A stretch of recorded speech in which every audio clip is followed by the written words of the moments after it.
Selamat malam para netizen dimanapun kita berada. Salam inspirasi bagi kita semua. Ya, ternyata elektabilitas dari dari Partai Demokrat ya di bawah PKB dan PKS menurut hasil survei LSI sudah jelas di situ begitu kan ya. Dalam artian apa? Dalam artian bahwa itu sudah tidak begitu diminati. Benarkah seperti itu? Bisa saja seperti itu begitu kan. Karena pada hakikatnya begitu kan ya, semakin turun Partai Demokrat hari ini, semakin nyongsep mereka begitu. Petahana saja begitu di akar rumput Partai Demokrat ada yang mendukung Anies Caimin begitu. Bayangkan begitu ya. Bisa saja dianggap sebagai gerbong kosong begitu kan ya. Pertanyaannya dari publik, akankah Partai Demokrat akan lolos di parlemen? Kalau sekarang itu 9% misalnya begitu, apakah nanti ada penurunan yang sangat drastis? Kita tunggu saja begitu ya. Karena pada akhirnya begini, ya sekarang kan masyarakat sudah tidak begitu melihat Partai Demokrat begitu kan ya. Yang dilihat itu bagaimana Pilpres di situ. Mungkin bisa saja dari caleg-caleg mereka ya yang dituju itu lebih fokus di situ mungkin ya di satu sisi begitu kan. Biar di atas yang bergerak di situ begitu. Dan bahkan di satu sisi mengatakan elektabilitas Demokrat di bawah PKB dan PKS menurut hasil survei dari LSI ya. Kalau perlu di bawah PSI. Bahkan ya, aku pilih PKS, PKB, Nasdem, dan Partai Umat ya. Coba kasih duit, pasti surveinya paling tinggi katanya begitu. Yang namanya survei itu tergantung ya sponsornya mereka dari mana begitu. Demokrat akan hilang di 2024, maksimal mereka hanya lolos di parlemen threshold 2%. Ya, bisa saja begitu kan. Atau jangan-jangan kalau di bawah itu bisa saja begitu kan. Ya ada P3, ada PAN di atas itu mungkin ada Demokrat begitu kan ya. Ya kita tunggu saja mereka begitu. Kalau di bawah dari Nasdem dan PKB gimana coba bayangkan begitu. Ya padahal ini kan sudah besar mereka. Perasaan yang sedang kena kasus korupsi dua kader Nasdem pengusung Anies Caimin ya. Peluang Prabowo menang sangat besar didukung banyak partai. Demokrat ya pasti juga naik elektabilitas. Kata siapa begitu. Semakin gemuk belum tentu begitu kan. Koalisi itu menang begitu kan. Koalisi gemuk itu tuh belum tentu menang begitu kan. Bayangkan kalau orang gemuk seperti saya ini kan kolesterolnya semakin banyak begitu kan ya. Semakin banyak begitu. Terus kemudian asam lambungnya di situ begitu. Bisa saja koalisi gemuk itu banyak kepentingan-kepentingan yang kemudian disodorkan sana sini. Bayangkan, dari PAN menyodorkan Erick Thohir, sedangkan dari Golkar bisa Gibran, bisa Airlangga di situ begitu kan ya. Bisa saja nanti begitu atau ditinggal oleh yang lain, bisa saja seperti itu begitu. Maka secara tidak langsung ya Partai Demokrat dikunci oleh Pak Lurah di situ begitu agar tidak kemana-mana mereka begitu kan. Kira-kira seperti itu begitu. Dan pada akhirnya bisa saja memungkinkan bahwa ya kalau kita melihat ini Pak Prabowo akan kalah jauh mereka begitu. Ya kita tunggu saja karena politik itu kan dinamis begitu. Bahkan perasaan begitu ya tak ada manfaat partai keluarga, tumbangkan aja.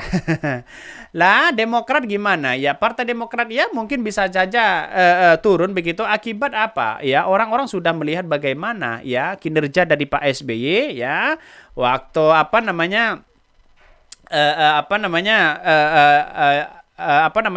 program-program yang ada selama ini banyak yang mangkrak begitu kan. Kita lihat saja mereka yang mangkrak di mana. Carilah di Google mereka begitu ya.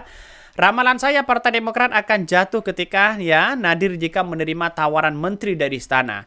Ketika kritik pedas AHY dulu ya terhadap istana kira-kira bisa didelete ya dari Mbah Google nggak ya? Saya kira tidak bisa begitu. Karena pada hakikatnya itulah kritikan dari dulu. Mungkin dicap sebagai penjilat atau apa begitu kan. Bisa saja seperti itu begitu. Karena pada akhirnya netizen sekarang itu cerdas-cerdas loh begitu kan ya. Kritikannya luar biasa di situ begitu. Akhirnya mungkin ya bernarasi-narasi apapun itu menjadi dampak kepada Partai Demokrat. Ya kita tunggu saja begitu kan ya. Karena semuanya itu adalah demokrasi begitu. Elektabilitas ya Demokrat di bawah PKB dan PKS menurut hasil survei dari LSI ya. Hasil riset Lembaga Survei Indonesia LSI menempatkan elektabilitas PDP masih di posisi teratas dalam survei terkait pilihan politik partai politik pada 18 ya 20 September 2023. Bahkan ya pada survei tersebut LSI menanyakan kepada responden jika pemilihan DPR dilakukan saat ini maka partai mana yang akan pilih hasilnya. LSI menempatkan ya PDIP dengan elektabilitas sebesar 23,4%, diikuti oleh Partai Gerindra 15% dan Partai Golkar 7,3% dan PKB 5,8% dan PKS sebesar 5%. Bahkan selanjutnya Partai Demokrat meraih 4,2%, Partai Nasdem 4,1%, ya, dan PAN 4%, dan kemudian elektabilitas lain di bawah angka 4%. Artinya bisa saja seperti P3 akan ya kemungkinan besar itu tidak akan lolos kalau seperti itu begitu kan. Ya pada akhirnya kita lihat saja nanti begitu. Tetapi ini bukan soal pilpres juga begitu. Percuma ya menang pilpres begitu kan. Tiba-tiba partainya tidak lolos di parlemen, percuma juga mereka begitu. Karena apa? Karena kalau tidak punya kekuatan di parlemen itu tidak bisa berkiprah di situ begitu kan. Maka kalau sudah lolos di parlemen itu pertahankan sebenarnya begitu kan. Bukan labuh sana sini begitu kan untuk mendukung salah satu capres begitu kan. Tapi bagaimana caranya begitu kan lolos di situ begitu ya. Ya pada ujung-ujungnya begitu kalau koalisi gemuk begitu kan bisa saja tidak menang begitu kan. Karena begitu banyak partai-partai mereka begitu ya. Dan bahkan di satu sisi ada yang mengatakan dalam berita ini begitu kan, sementara itu untuk PSI memang belum terjadi kenaikan elektabilitas. Pada survei itu ya putra bungsu Presiden Joko Widodo, Kaisang Pangarep belum ditunjuk menjadi ketua umum PSI.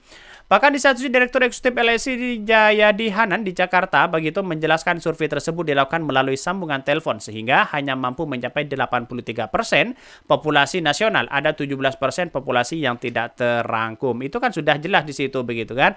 Margin of error-nya berapa begitu kan. Ya artinya inilah narasi-narasi mereka begitu. Wajar ya dalam survei itu kan memang tergantung siapa sponsornya mereka begitu.